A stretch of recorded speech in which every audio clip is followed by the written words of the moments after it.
You are being sold. Here's how it works. A watch brand that wants to strum up some future buzz, some future interest, as well as prop up the ask prices and the retail prices of their watches, will take one-offs or specific examples of their watches, send them to the auction houses, and far ahead of time, you will see circulated through the zines, the magazines, the blogs, and some of the YouTube channels, you'll see circulated very similar, if not close to the same story about those watches, the buzz, the excitement, and when the auction is. Now, when the auction takes place is oftentimes, if not most, now I'll be careful with my wording here because some of these people are sore when it comes to their tactics, but what happens is you'll see a very large sale price and the proceeds generally go to some philanthropic effort, some type of charity or organization like that.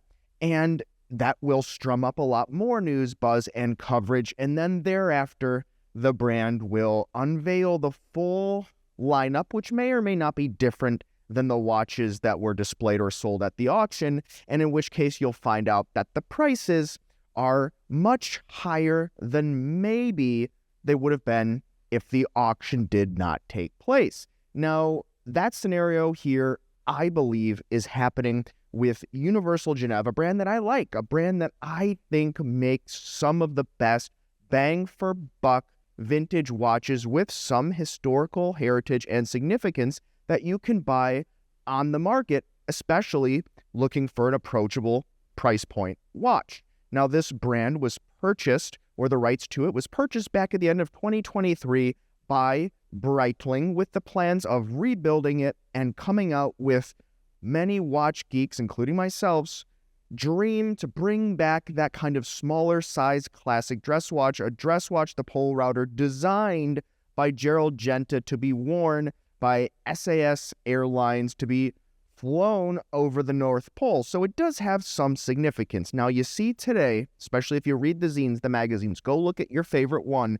They've all got a very similar article about the auction coming up, the same photos, the press pictures, a little bit about the historical significance of the watch, which is truly, honestly, not a ton. There's some there, but that lack of incredible historical significance is reflected in the current market prices for the vintage Universal Genève pole router watches, and that's what makes them such a great value, right? Think of a vintage Omega Speedmaster. Well, a vintage Omega Speedmaster fetches a high premium on the market because landing on the moon has much more historical significance than flying a plane over the North Pole. Now, I'm not trying to take anything away from the brand or the companies or anyone involved here, but we need to look at what this is. And what this is watch collectors are being sold.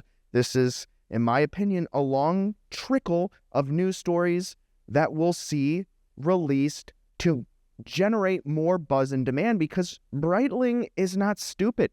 They have access to Chrono 24. They can see what the pole router watches are being sold for or listed at on the market. And the answer is about $1,000, right? And so it's a tough sell right now if Breitling was to say, hey, we have a modern Universal Genève pole router with the same specs and movements and blah, blah, blah as the original, and then try to charge you $5,000 maybe for it, right? Maybe $4,000.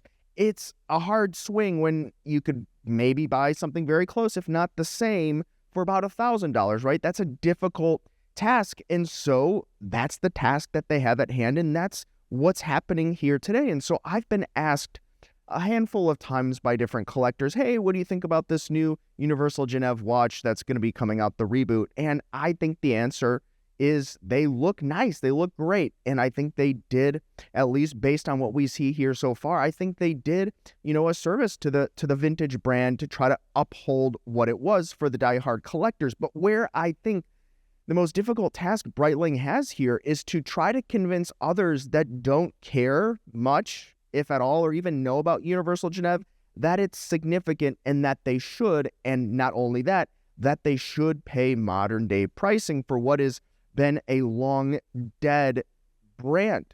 That's the trick at hand here. That's the task. That's what they have to do. For Omega with the Speedmaster and what they do with the auction houses, I think it's a little bit easier because they have that the long-standing running heritage and history. And then when Breitling comes out with their reboots, their premier lines, and some of the other historical lines, like in the Super Ocean, reimagining the vintage watches, the Super Ocean 57 and some of the others, it's just so much easier to say, hey, this product line has been running for a very long time. There's a little more provenance in saying, hey, this other brand, that this famous watch designer that designed the Nautilus and some of the other things, yeah, you know, he also designed a watch for Universal Genève, and it's got a micro rotor. And you know, what else can you say besides what they're already saying out there in the magazines? Is that, okay, he designed it so that a pilot could fly it over the North Pole. That's cool, but is it, now I'm speculating, but is that $5,000-$6,000 in modern day pricing cool? Maybe for some, but I don't believe for many.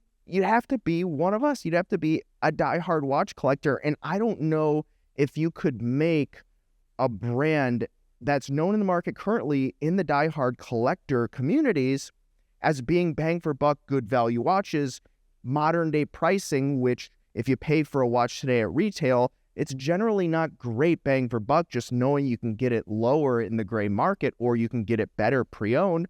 How can you convince people to do that? And so I wish Breitling and Universal Genève truly the best of luck here, because I am just curious to see where they take this. I like the Universal Genève designs, a lot of them. I like their dive watch. I like the Nina Rindt. I like some of the Compax models they have out there. They have some cool watches, and I do want to see them bring it back. But I just think that there's going to be so much marketing and buzz and kind of, you know, shape-shifting here in order to try to make something out of very little, that it might just be a little too much in the weeds and a little too confusing for non-enthusiasts. And once again, I'm speculating here on some of this stuff, but what I'm talking about here with the auction houses and the articles, this is just a common tactic, right? It's a business at the end of the day like any other.